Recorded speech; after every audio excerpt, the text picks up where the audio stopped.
evaluating sufficiency and appropriateness of audit evidence.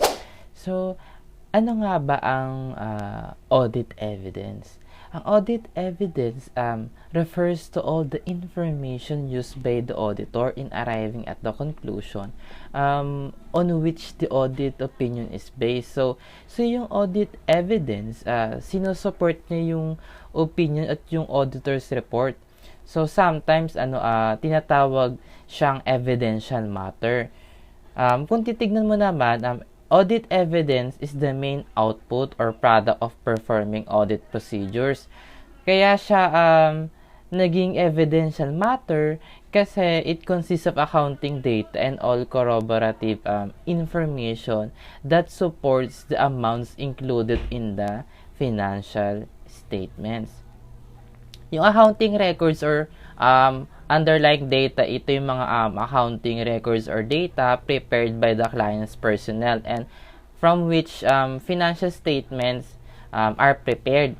While yung corroborative evidence, ito yung corroborative information na ginagamit ng auditor para ma-verify yung fairness of the accounting record. So, sa pagpe-present kasi ng audit evidence, makikita dito yung mga physical evidence, mathematical recomputations, documentation of course, representation by the client personnel, representation by the third parties, ito yung confirmation, internal control, subsequent events, mga ganun. After that, so dito na papasok yung mga sufficient, appropriate, audit evidence. So the auditor shall design and perform audit procedures that appropriate in the circumstances for the purposes of obtaining reasonable assurance or sufficient appropriate audit evidence para mabawasan yung audit risk at acceptably low level kung saan makakaya ng mga auditor na magbigay ng mga reasonable conclusion on which to base the auditor's opinion. So most of the auditors work kasi in forming the auditor's opinion consists of obtaining and evaluating audit evidence. So the auditor shall conclude whether sufficient appropriate audit evidence has been obtained based on his professional judgment. Professional skepticism, evidence, sufficiency, and appropriateness are very important indicators to sufficient appropriate audit evidence. So, professional skepticism, ito isang attitude that includes questioning of mind or laging handa at nakatutok sa mga condition na maaring magkaroon ng misstatement due to error and fraud, and a critical assessment of audit evidence. Ito naman yung mga information obtained by the practitioner in arriving at the conclusion on which conclusion is based. Sufficiency.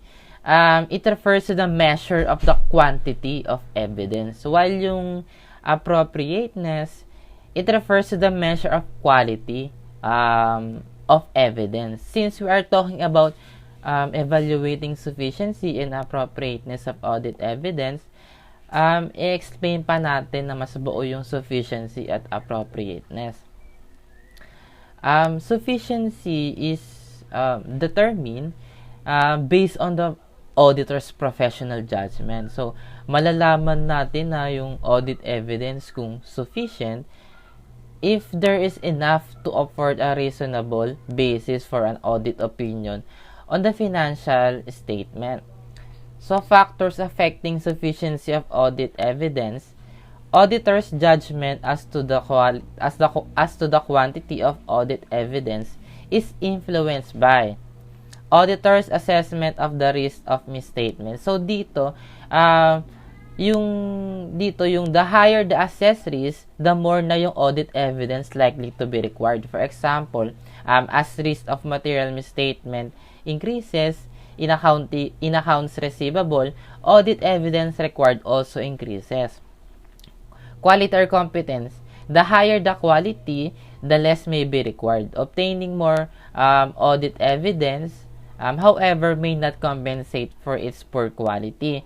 Materiality of item being examined. Sinasabi dito na more evidence to support its validity. So, experience gained during previous audit may indicate the amount of evidence taken before and whether such evidence was enough.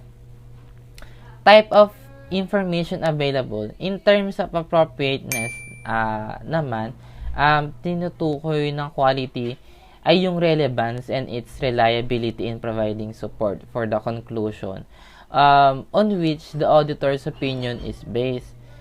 Relevance deals with the logical connection with, bearing upon, and purpose of audit procedures and the assertion under consideration.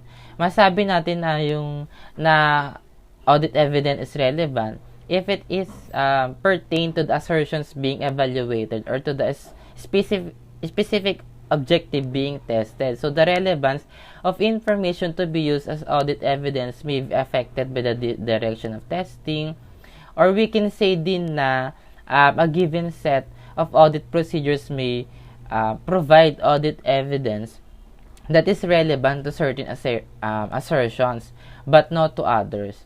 Audit evidence from different sources or a different nature may be often relevant to the same assertions.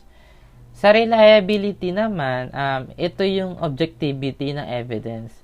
Reliability of evidence is influenced by its source, o ito yung mga external or internal, its nature, or visual documentary oral, the circumstance under which is obtained, were relevant, the controls over its preparation and maintenance.